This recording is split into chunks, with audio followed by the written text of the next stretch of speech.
So here we are, a week into another national lockdown, and times are very different for us this year. But this month is always a time of remembrance, starting with the feasts of All Souls and All Saints, and then of course the annual national acts of remembrance on the second weekend. This is inevitably a time when we think about the consequences of war and the man-made attempts to play God by assuming rights of judgment and jealous superiority. Well, unfortunately, this is nothing new, for in the Old Testament we can read many accounts of warring feuds between nations and individuals, each affirming their own unique claims to righteousness.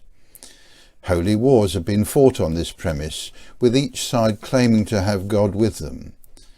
So-called just wars have been mounted to uphold some partisan perception of right, and perversely, violence will still be used to enforce so-called peaceful protests.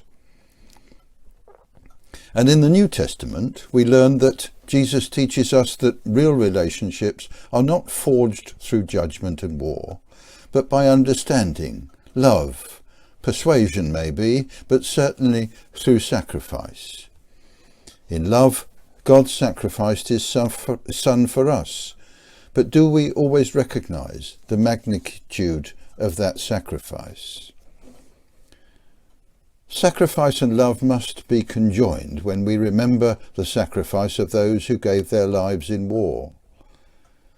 Sacrifice alone cannot change the world or our perception of judgment, but love can enable us to consider forgiveness. For forgiveness may be the only way in which we can resolve the consequences of violence and war, the only way to even attempt to attain a vision of something better. This year we haven't been able to gather round the war memorial, but during the silence on Sunday and again yesterday, we've been able to remember and give thanks for the selflessness of those who, like Christ, made their supreme sacrifice for us. So especially at this time, we must also pledge our own selflessness through forgiveness. But then I got wondering, what happens to all the poppies that we wear just now? What do we do with them? For maybe our actions with the flower may betray our approach to what we think remembrance is about. Do we throw the poppies away and just get on with our lives? Do we save the poppy to be used for another year, only to be scrabbling round impatiently at the last minute next year, trying to remember where we put it? Or perhaps we might keep the poppy, perhaps like the palm cross before Easter, to remind ourselves throughout the year what we were here for at this special time, so that our respect, our thanksgiving and our remembrance can travel with us through the year. For remembrance is not just something for a day, and we're bound by our faith, our thanksgiving, our very freedom, to ensure that we uphold the sacrifices of those who have lived and died, so that we can be the people we are today, so that we can do the things we do and live the lives that we've been given by God, our Creator.